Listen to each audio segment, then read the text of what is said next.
But now we're going to get on to some fun stuff. We're going to talk to our friend Dave Comr. Put him up there, Tom. Put Dave up. There he is. Where is he? There he is, Dave Comr. Okay, so for those of you who don't know, Dave is kind of our king of the web here.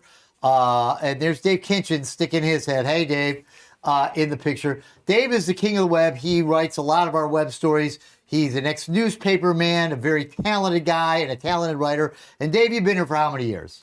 I've been here for 11. For 11 years. So now when Dave came here in whatever it was, 11 years, it would be 2015? Yes. Okay, 2015, he came here, and Dave told our news director, was talking and said, hey, are you familiar with the Problem Solvers and the Hall of Shame and all this kind of stuff? And Dave said, what? What did you say? Well, I said, yes, I am intimately aware of Working for You, Problem Solvers, and the whole nine. And the funny thing is, the director at the time, Kevin Roseborough, was like, well, what do you mean? And I had said, well, Rob Wolchek helped our family a couple years earlier, and he really helped track down some bad guys and helped get justice for my parents. And so, of course, this led to some interesting yet awkward introductions when it came to Kevin introducing me to his wife, or other people saying, oh, Rob did a story about Dave's mom. And I was like, let's be sure to say helped Dave's mom. The story wasn't about her. Yes. Because it can only be bad news if Rob's doing a story about someone. Okay, so now let's go over that. So I never met you or anything like that, but it was nice that I had helped your mom, and I remembered your mom because I had done the story a few years earlier. Your mom was having some. Explain a little bit to me about what it was. Your mom, Elaine Komer, correct? Ellen. I'm sorry about that. Ellen Komer. And I remember your mom. I remember going and interviewing her. And Tom, we got a 2-screen or no? Nope. We don't have a 2-shot? Okay, so we're going to have to go back and forth between us. All right, so do we have the B-roll? Yes. Okay. So tell me a little bit about, this is the bad guy that ripped off your mom. Right. Essentially, my parents had been introduced to Mark Gillson through another party. He was a friend of the family for about 30 years. And so they kind of thought, well, this is a young, up-and-coming businessman. He's 28 years old. He's got a lot of things going. And it was an investment deal that ended up turning pretty sour. No, the B-roll. And it ended up, things escalated to the point where they had given a lot of money for this investment deal, then couldn't find him. And then it ended up, we got to the point where they were actually getting threatened. And so I'll never forget my mom calling me saying, good news, we have Rob Wolchek from Fox 2. He always gets his man. He's going to be on this. And there was like a sense of relief in her voice, because I honestly don't feel that. Sure, it's fun to see these showdowns and you trapping people and, well, not trap, but confronting them. Confronting them, yeah. But really, there's an element of helplessness and hopelessness that really takes hold in a lot of these situations where these people, you just can't find them. I felt powerless as a newspaper writer at the time because I couldn't actually devote resources to actually tracking him down. The guy was like a ghost. And Rob got on the case, and along with another victim who actually wore a wire, which was really hardcore, who they were able to track this guy, Mark Gillson, down.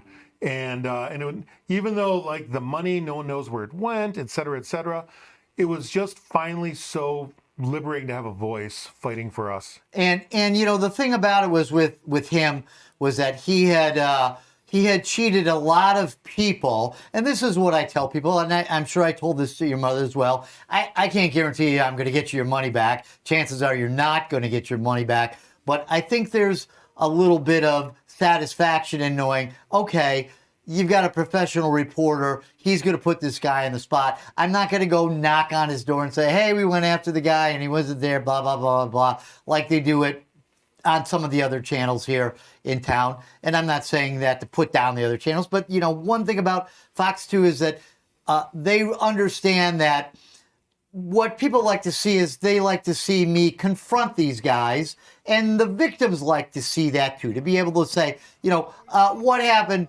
to Ellen Comer's money and et cetera, and have their name put out there and have this guy put on the spot. And then what ultimately happened with this guy was once, which is what happens with a lot of stories, I start investigating it, and all of a sudden the police go, oh, okay, now we know where to find this guy, and that helps us put all these cases together. And then the cops went after him, and the feds went after him, and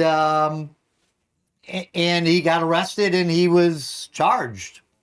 Right. And I think what really helped too in this situation, my late mother, Ellen, I think she always wished she could have been a reporter or a police officer. And in this case, she took such meticulous notes that once you got on the case, all of a sudden the FBI came calling, and my mom was able to provide so many notes that I think the case was pretty much airtight before long. And this guy ended up taking a plea. And I honestly feel like it's just a unique situation for me to see both sides of it, because what the public doesn't see are all the stakeouts you go on, all the court hearings, just night and day. Rob does not rest, and it's really it's been really something special to watch. Well, that's very kind of you, Dave, and I'm glad I could help out your mom, and that means a lot. We do work really hard on the stories. My cameramen are great. And I remember going after Mark Gillson with Keith and Dave. We followed him to a sandwich shop. He was running some kind of rental scam at the time, and that was pretty much the end of that guy's criminal career. I think maybe in a post note, we should note that what happened was when Gillson, he got charged by the state, and he took a plea. And then he was in the Wayne County Detention Center, the Wayne County Jail there, and he ended up dying by suicide because the feds were also charging him with some crimes that would have sent him away for 20 years. And so it was a sad ending for all, and but that's the way it ended. Well, but the problem is, though, when someone can't be found and there's so much money that's already been spent or invested, so to speak, you just feel like there's nothing you can do. And having someone fight, for you is just, it's amazing. And all these years, I've been the web producer putting up Rob's stories on our website. And what's funny is seeing it from the other's perspective, it's just been really an honor to play some small part, because I do know the impact firsthand of what these investigations do, and seeing these people have to be held to account, even if the money's gone. In many cases, it is. Just having some form of justice just makes it all worthwhile. And like I said, I've been humbled to play a small role, even just online, in just getting the message out, getting the word out on these guys, and trying to help these people. And just looking at the effort Rob puts in, it's been amazing. And it's one of those things, like, our family's going to be eternally grateful. Oh, well, thank you, Dave. That's unbelievably kind. And I might add, Dave is a very, very talented guy. And a lot of the very cool headlines that come out on my stories were written by Dave. And Dave and I, before we do the story, Dave is the one that cleans up all the stuff for the web and writes it. And you'll see a lot of bylines on stories that will say by Rob Wolchek and Dave Comr, because Dave definitely cleans them up and makes them great. He's a great editor and a very talented guy in his own right. And Dave comes up with some doozy headlines for those stories. And Dave's a super talented guy, and I love you, Dave. And that's a very nice story, and I'm glad I could help your mom. And God rest her. And I know it was hard when she passed, but I'm glad that I helped your family out, and I'm glad I helped you out. And I've loved working with you, and I love helping everybody. So, well, it's been a blast, Rob. And I honestly say, I tell everybody, just Problem Solvers Hall of Shame. If you knew what goes into it, and for that matter, let's not forget Fame or Shame. Special shout out to those segments, because those were a lot of fun. And I'll never forget Alien Sawing Tape. that bow in half. Yes, The boat. yes, Alien Tape, or if it was sawing the boat in half with less gold. Those moments are hilarious, and just as people will, I'm sure you get it all the time. Just as people will ask me about, well, what about Rob? You almost got attacked that one time by that big dude at the Home Depot. Yeah, And then there's it's all these memories just come flowing back between that or you and Les Gold on the boat in the water with trying to tape it together.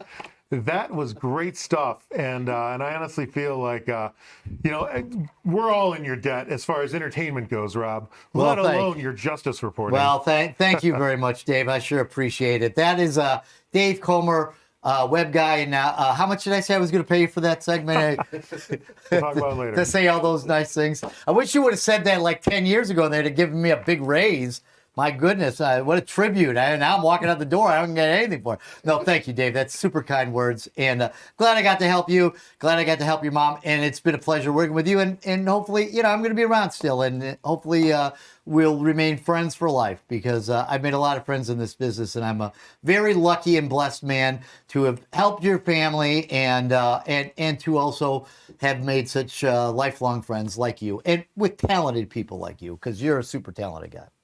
Well, thank you, Rob. And I honestly feel that if you have these, the only shame of it is these people don't learn, and that's how many stories have we done where it's like there's just over and over the same guys, and then it just feels like at some point you'd see your story or you'd be publicly humiliated, but just seeing and one of the special things is just seeing the victims who are older and who get victimized and who just really, when you're dealing with senior citizens especially, there's been so many of those stories. And granted, in my parents' case, it was something different where they probably would have never even trusted this guy had it not been for a mutual friend. But like I said, things got really dark. There were death threats. It was just, we didn't know what to do.